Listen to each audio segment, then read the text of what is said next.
बढ़ते आगे बात कर लेते हैं। पहाड़ से लेकर मैदान तक अवैध मजारों के खिलाफ प्रशासन की कार्रवाई जारी है और अवैध मजारों को ध्वस्त किया जा रहा है। गुरुवार को भी देहरादून के सुद्दूवाला और बंशीवाला क्षेत्र में अभियान चलाया जा रहा है। यहाँ कई अवैध मजारों को चिन्हित किया गया है। एक के बाद एक कई मजारों को तोड़ा गया है, बुलडोजर चलाया गया और पूरी तरह से ध्वस्त करने के बाद उसका मलबा भी हटाया गया है। इससे पहले लगातार पिछले दिनों से अवैध मजारों को तोड़ा जा रहा है और अब तक 300 से ज्यादा मजारों को तोड़ा जा चुका है।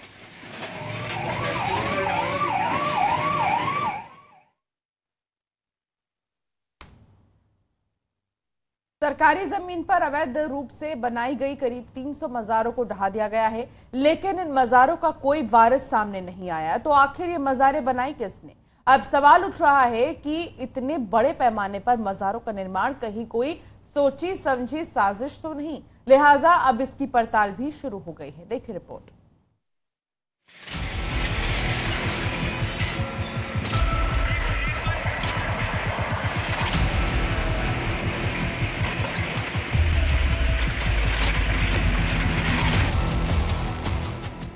उत्तराखंड में सड़क से लेकर जंगल और शहर से लेकर गांव तक अवैध मजारों का जाल फैला हुआ है।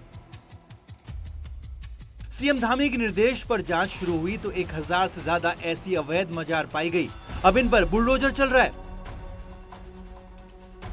अब हैरानी की बात यह है कि मजारों के नीचे कोई अवशेष नहीं मिल रहा है और ऊपर से कोई भी इन पर दावे के लिए आगे नहीं आ रहा, लिहाजा साजिश की आशंका गहरा गई है।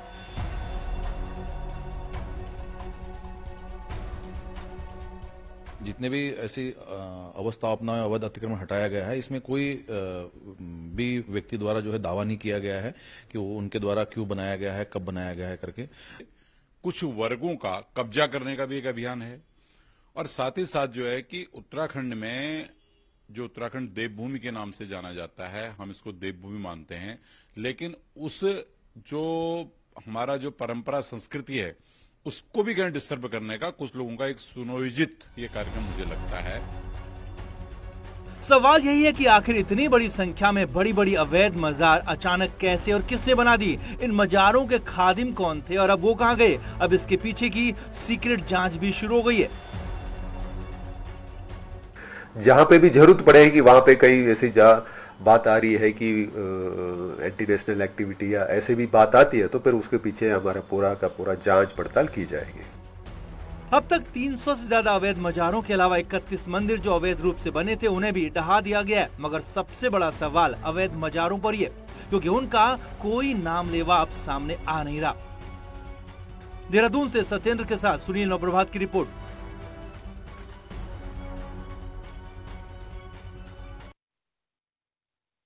महाराष्ट्र में सत्ता परिवर्तन को लेकर सुप्रीम कोर्ट का फैसला आया है, जिसमें तब के राज्यपाल भगत सिंह कोश्यारी की भूमिका पर सवाल खड़े किए गए हैं। अब भगत सिंह कोश्यारी ने सुप्रीम कोर्ट के फैसले पर कहा कि मैं 3 महीने पहले ही राज्यपाल के पद से मुक्त हो चुका हूं।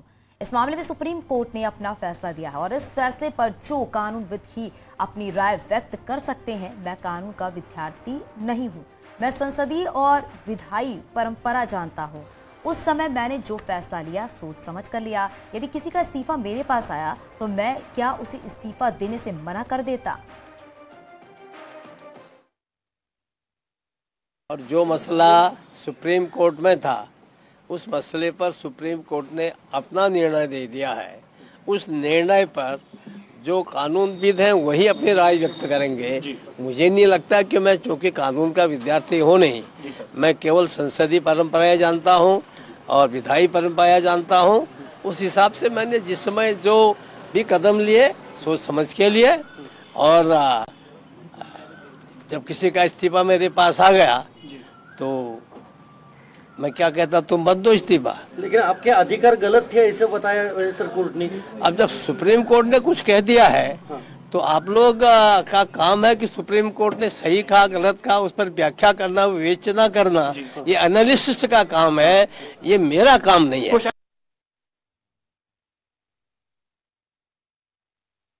महाराष्ट्र में उद्धव ठाकरे की सरकार गिरने पर एकनाथ शिंदे सरकार बनने के बीच तत्कालीन राज्यपाल भगत सिंह कोश्यारी की भूमिका पर सुप्रीम कोर्ट की तरफ से भी कड़ी टिप्पणी की गई है।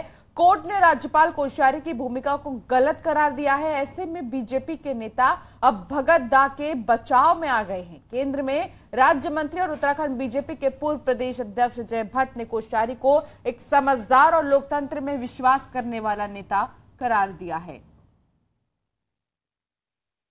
देखिए, भगत सिंह कोश्यारी जी माननीय राज्यपाल भी रहे हैं, वो हमारे वरिष्ठ नेता हैं उत्तराखंड के। और जहां तक सर्वोच्च न्यायालय की टिप्पणी आई है, उस टिप्पणी पर हमको कुछ बोलने का अधिकार नहीं है। महाराष्ट्र में शिवसेना और कांग्रेस की सरकार जब गिरी, उसको लेकर तत्कालीन राज्यपाल भगत सिंह कोश्यारी की भूमिका पर सवाल खड़े हुए हैं। सुप्रीम कोर्ट का कमेंट भी आया है। वहीं कांग्रेस नेता और पूर्व सीएम हरीश रावत का कहना है, राज्यपाल के फैसले पर उस वक्त भी बहुत सारे कमेंट हुए हैं। कानून के जानकारों, पत्रकारों ने उसकी आलोचना की। अगर अब सुप्रीम कोर्ट ने टिप्पणी की है तो ये गंभीर मसला है, और अगर हर गवर्नर ऐसा करने लगेगा तो राज्यों में स्थिरता नहीं रह जाएगी। इसलिए बीजेपी ने महाराष्ट्र के तत्कालीन गवर्नर से छुटकारा पाया। समय भी इस आचरण पर गंभीर टिप्पणियां रही हैं, और यदि हर गवर्नर ऐसा ही करने लग जाएगा तो फिर राज्यों के अंदर स्थिरता रह ही नहीं पाएगी। और इसीलिए उनके आचरण को लेकर के इतने गंभीर सवाल खड़े हुए कि भाजपा के लिए भी तत्कालीन राज्यपाल को वहां रखना मुनासिब नहीं रहा। इसलिए एक इरिटेशन, एक पार्टी के खिलाफ वातावरण बनाने वाला माहौल न रह जाए, इसीलिए उन्होंने तत्कालीन गवर्नर से छुटकारा पाना चाहा।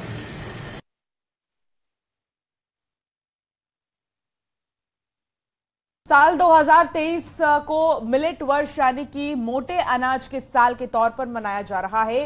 13 मई से 16 मई तक देहरादून में कृषि विभाग श्री अन्न महोत्सव का आयोजन करेगा। गुरुवार को इसी प्रोग्राम के प्रचार प्रसार के लिए स्कूली बच्चों ने जागरूकता रैली निकाली। 21 स्कूलों के बच्चों को कृषि मंत्री गणेश जोशी ने हरी झंडी दिखाकर रवाना किया। मंत्री गणेश जोशी ने कहा कि मोटे अनाज के उत्पादन और मार्केटिंग को बढ़ावा देने के लिए जागरूकता बहुत जरूरी है। हमारे डायरेक्टर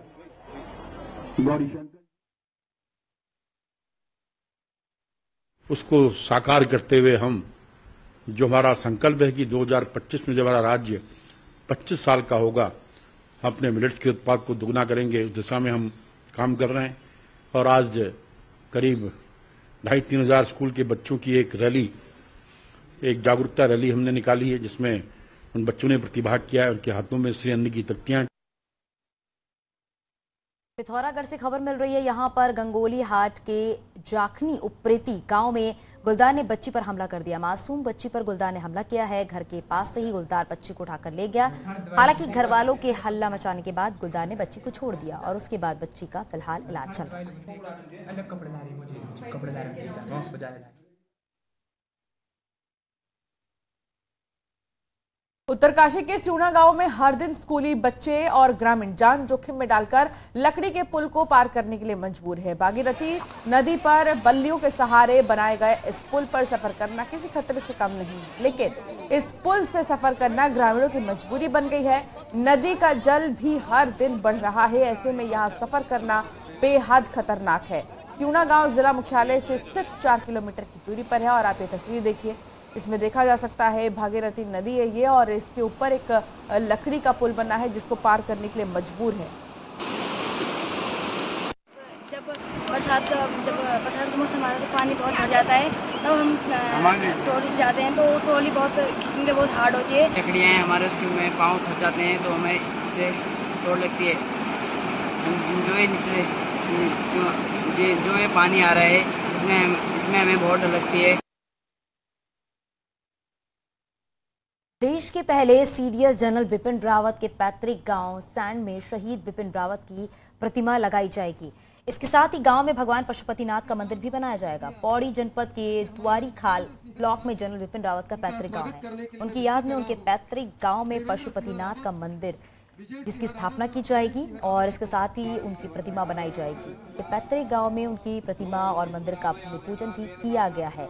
इस दौरान भूमि पूजन कार्यक्रम में गढ़वाल सांसद तीरथ सिंह रावत समेत ब्लॉक प्रमुख द्वारी खाल महेंद्र राणा मौजूद रहे।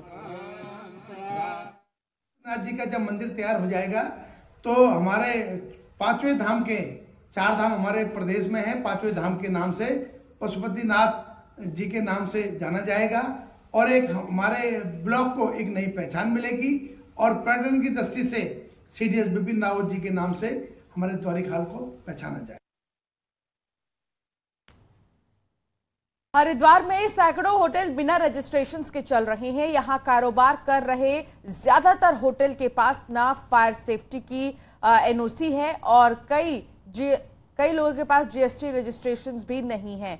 ऐसे में सवाल उठते हैं कि आखिर कैसे यहां पर वो जो सैलानी है, जो तीर्थयात्री है, उनको होटल दे रहे हैं।